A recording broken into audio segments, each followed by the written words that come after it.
So, real question, Cowboys fans, are y'all ready to have that conversation about Dak Prescott also being a part of the problem?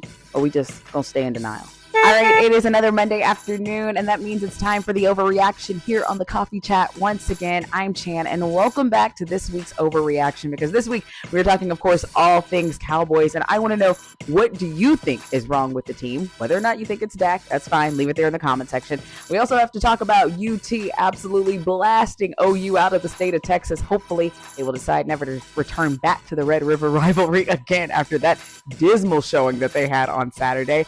The AP Top 25 is out with its latest list, and it appears like Tom Brady will be one of the newest part owners of the Oakland Raiders. So let's table the Cowboys discussion for a second here, because I hate starting things off on a negative note. But let's start things off by talking about the University of Texas and how good that team looked on Saturday. Of course, they held Oklahoma to just 3 points in the Red River rivalry game.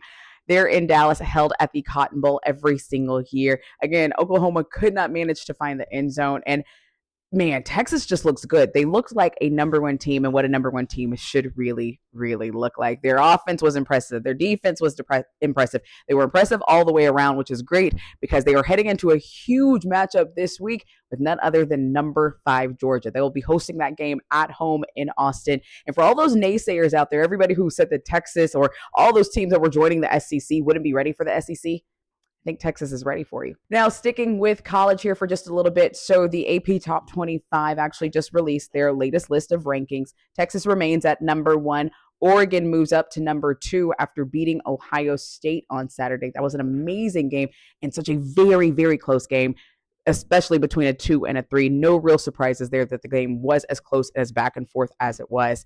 Penn State now at number 3, Ohio State at 4, and Georgia rounding out the top 5. And an undefeated Army and an undefeated Navy team are making their debut in the AP Top 25 rankings, coming in at number 23 and 25, respectively.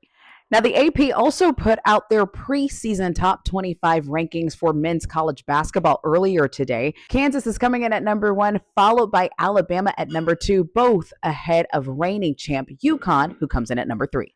Okay, I am now mentally prepared to talk about the Cowboys, and allegedly, they had a game yesterday. I can't confirm or deny that because I didn't see much football being played from the alleged Cowboys players. Now, of course, the Cowboys lost to the Detroit Lions 47-9.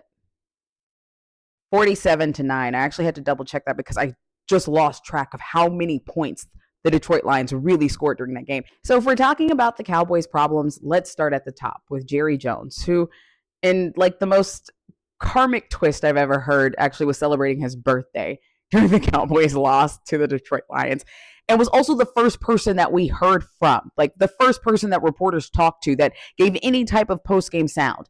That was Jerry Jones, which lets you know the larger issue with this team. And I feel like fans who have been fans for years and years and years, we can all agree on this, that Jerry Jones as a GM is a liability, a grotesque liability to this team. We all know that he makes terrible hiring decisions. He's a marketing genius, because I am still wearing and buying Dallas Cowboys gear, even though this team has been abysmal for quite a bit of my lifetime. But that's okay.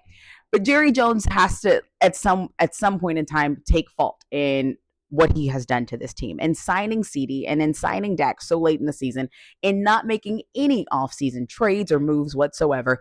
Mike McCarthy, we can give the coaching staff a lot of blame too, because some of those play calls were just head scratching. I know, granted, we did not even get close to 100 yards in rushing during that game against the Lions, but they also didn't even attempt to at a lot of points. And I understand we have a lot of issues with our O-line, but those are things that need to be addressed. And those I have to start from the top down. Again, so we're talking about the offense here, and shout out to Turpin and Tolbert, because without the two of them, I can't think of anybody else who made any big plays. I remember CD getting that big, nice, long first down, but other than that, the game was just all Detroit Lions the entire time. And we have got to start placing some blame on Dak. I get it. I love Dak Prescott too. He seems like a super nice guy. But if you're going to be the leader of this team and the leader of the Cowboys, and you're going to make over $200 million on your contract, you've got to take some blame here as well. Because at no point in time did I see that fire in Dak. Did I see that, hey, guys, we can do this. We still got to win this. I didn't see that. And I haven't seen that from him in a really long time. Now, over on the defensive side, I get it. Micah Parsons was gone. DeMarcus Lawrence was gone. We are missing some people. But when are we missing people in the secondary too? Because what was that about? And again, like, granted, we're missing two big guys. We're missing like some huge blockers. We're missing that really that was stopping the run game for a lot of teams. But dude, what are your backups doing? Who else is on this team and on this roster that, I mean, like, y'all are professional athletes too. Y'all can't make a block. You can't stop somebody. I feel like half the team couldn't tackle.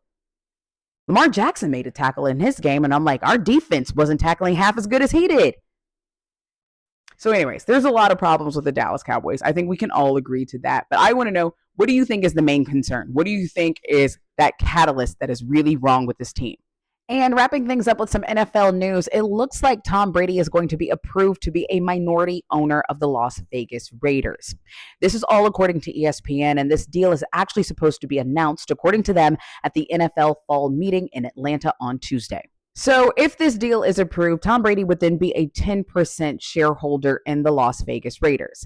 But of course, he is also a commentator with Fox NFL, and of course, even called the Cowboys game on Sunday. So what does this mean for him as far as like his play calling career? Well, actually quite a bit. So earlier this year, the NFL announced some regulations that would be bestowed upon Tom Brady if this deal were to go through. And it's pretty much standard across the board if anyone like this enters into some type of deal. Greg Olsen had a similar issue kind of come about not too long ago as well. So essentially what this means is that, well, Tom's job is going to be a little bit harder. He won't have access to the teams like he would anymore as a broadcaster, but now he'll only have access to them in regards to being an owner or a shareholder. So that means he won't be able to have access to opposing teams' locker rooms. He won't be able to witness any of their practices, and he can't critique any of the refereeing or play calls during the game. All right, I'm done overreacting on this Monday afternoon. Give me a like and hit that subscribe button if you enjoy this kind of content here on YouTube. I'll see you back here next week.